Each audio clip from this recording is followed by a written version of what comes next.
Assalamualaikum warahmatullahi wabarakatuh. Apa kabar Sobat Jelata?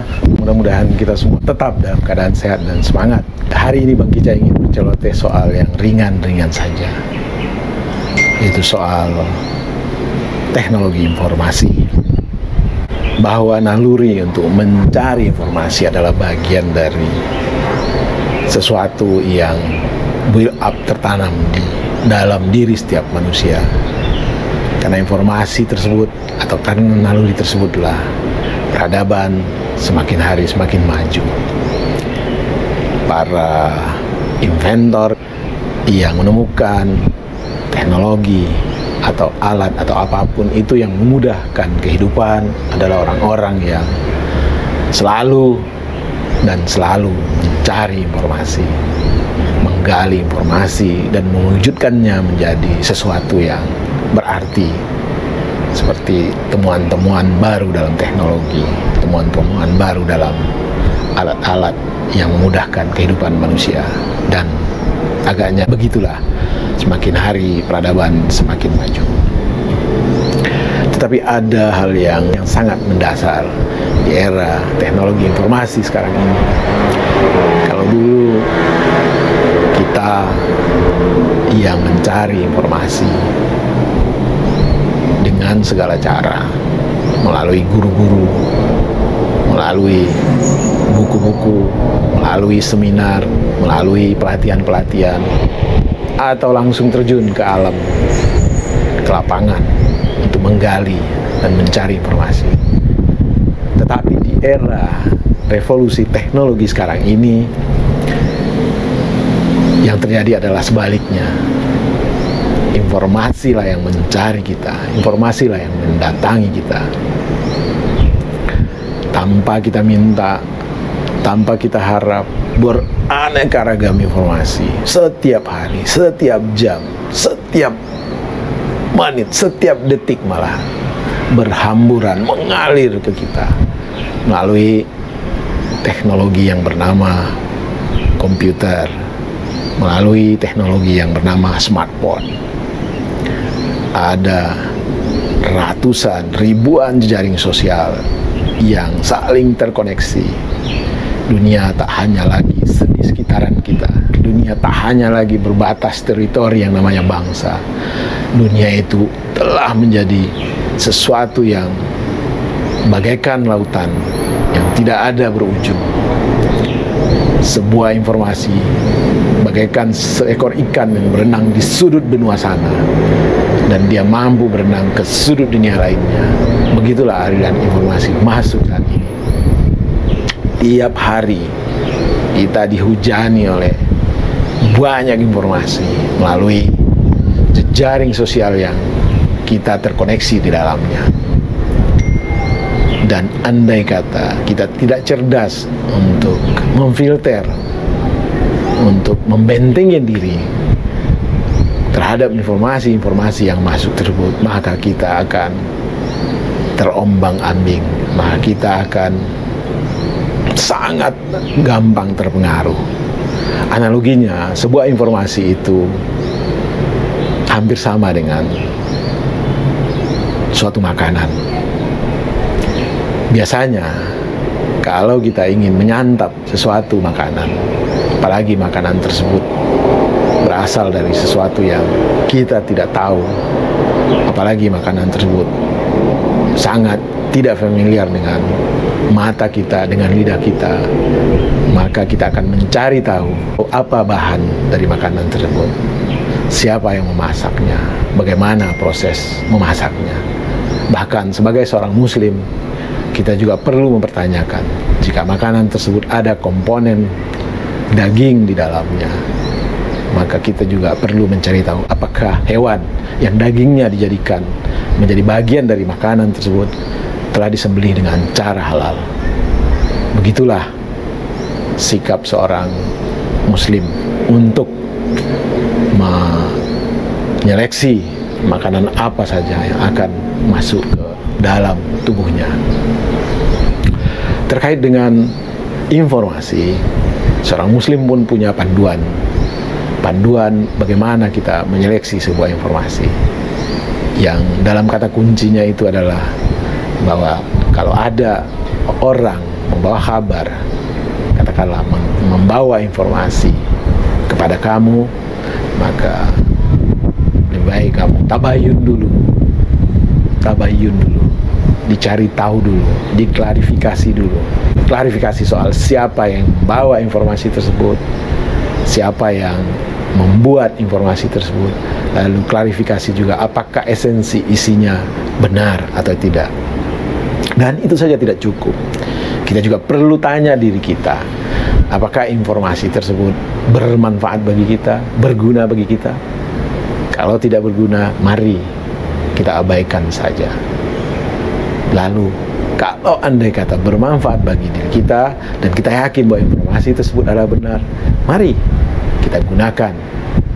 Tetapi bukan berarti secara otomatis informasi tersebut bisa kita sharing kepada orang lain. Kita juga bertanya dulu, apakah informasi tersebut bagi orang lain diperlukan? Dan jika kita menganggap itu diperlukan oleh orang lain, katakanlah teman kita, saudara kita, atau kelompok-kelompok yang ada di jejaring kita, barulah informasi tersebut layak kita bagikan. Dan kita harus ingat bahwa tidak ada yang tidak berisiko di dunia ini, termasuk dalam hal membagikan informasi.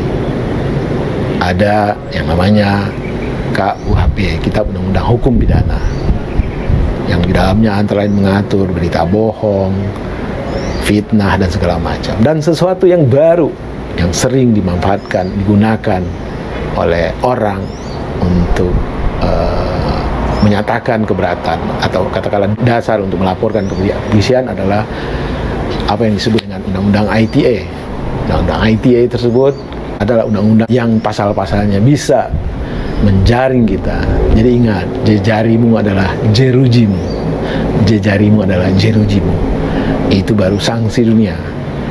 Andai kata informasi yang kita share, kita teruskan, atau kita produk, atau kita buat sendiri, itu adalah kabar bohong, sesuatu yang sifatnya dapat merusak nama baik orang lain, sesuatu yang sifatnya dapat mengadu domba, fitnah, segala macam, maka ada sanksi lain, ada akibat lain yang kita akan hadapi nanti di akhirat sana, di hidup setelah mati.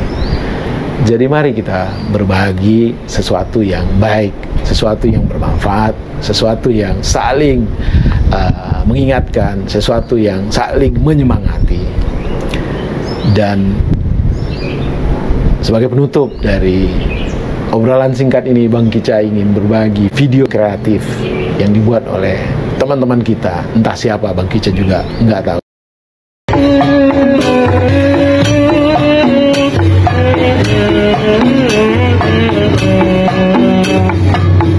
Godhong biru ngejak anake kacamata, angkok guyu rek mlebu kok bisa cerita.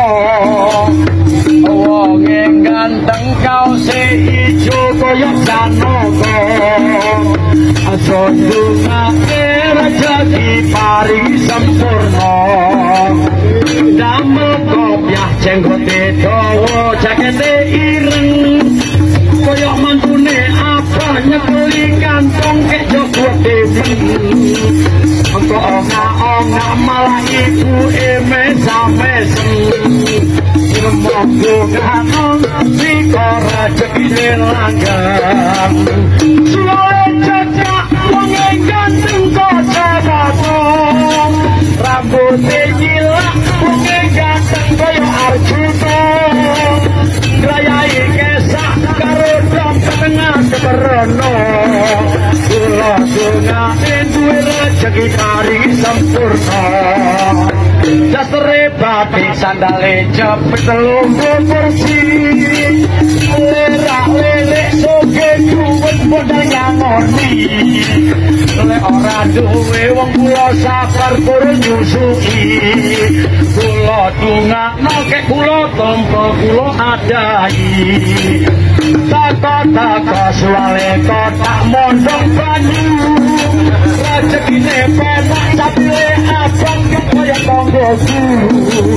Wong ganteng kayak motore ning guyang-guyu kula dongane karo jagine mriku wong ganteng numpang sadel dulinan HP cita nyekeli setir bocah kok ora digawe kula mara suwale putih ditutno karo Kang Masin semoga alam riko panjang umure yapil abang prengos dicukur suwale kata kurang golek pangan rezeki pada pena diparingi wong pancen bajane awak kula donga kiri rezekine muda gawa helm tumpano sate nyapa kok tutupe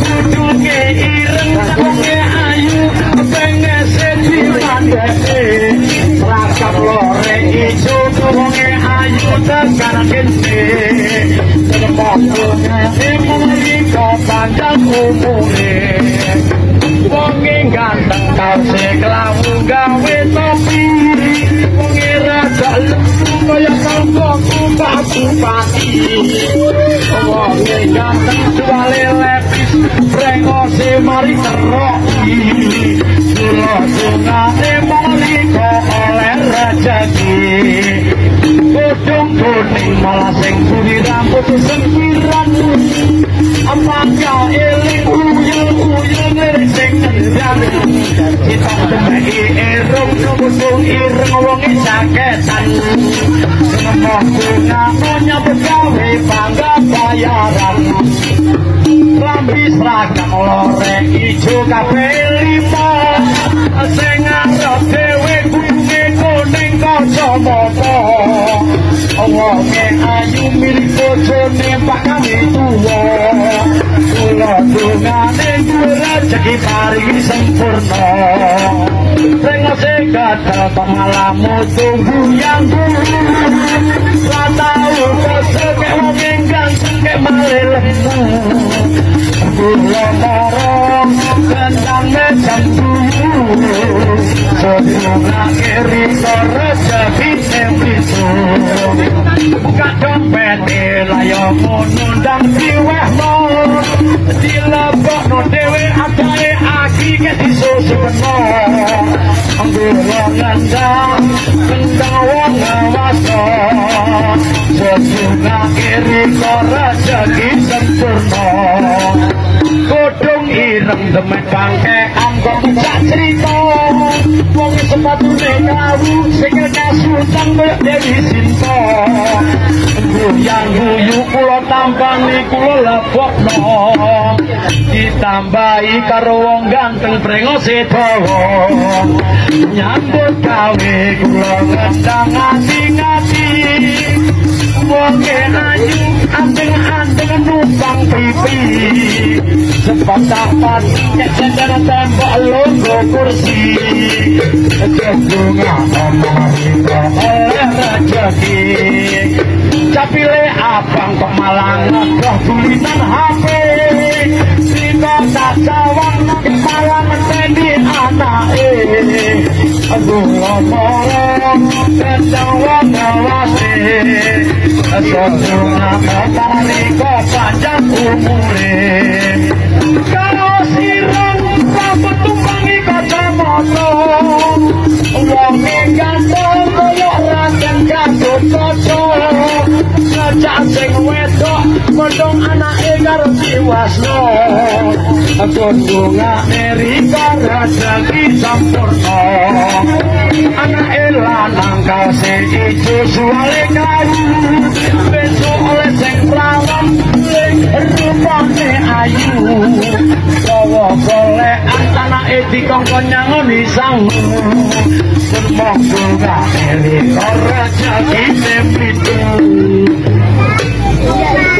Video tersebut sangat menginspirasi, video tersebut sangat mengembirakan, video tersebut membuat hidup ini terasa lebih nikmat, terasa lebih hidup. Video tersebut benar-benar membuat kita lebih gembira, bisa mengundang senyum, bisa mengundang tawa. Dan kita tahu di era pandemi ini salah satu hal yang bisa meningkatkan daya tahan tubuh adalah kegembiraan, adalah rasa optimis, adalah rasa yang bisa membuat kita lebih bahagia. Semoga video pendek ini bisa menginspirasi kita semua agar ke depan, satu, kita benar-benar menyeleksi apakah sebuah informasi yang masuk, yang mengalir dengan deras ke telepon seluler kita atau ke perangkat komputer kita adalah informasi yang benar-benar bermanfaat bagi kita. Jika tidak, skip, abaikan saja. Yang kedua, dalam konteks sesuatu informasi yang kita ingin berbagi dengan orang lain, baik itu yang meneruskan maupun itu yang sifatnya adalah kita produksi sendiri, harus benar-benar kita teliti dulu. Kita, bahasa Minangnya itu ino manuangkan dulu, apakah informasi tersebut tidak mengandung unsur yang bisa sifatnya mengadu domba, yang bisa sifatnya menyakiti orang lain, yang bisa sifatnya memfitnah orang lain. Dan yang ketiga, ingat, tidak ada yang luput. Andai kata luput di dunia, maka tidak akan luput di akhirat nanti. Oleh karena itu, mari kita kembali membuat negeri ini menjadi lebih bergairah, menjadi lebih kondusif, menjadi lebih menggembirakan. Negeri nan elok, negeri yang kita semua berada di dalamnya. Wassalamualaikum warahmatullahi wabarakatuh. Salam sehat dan semangat.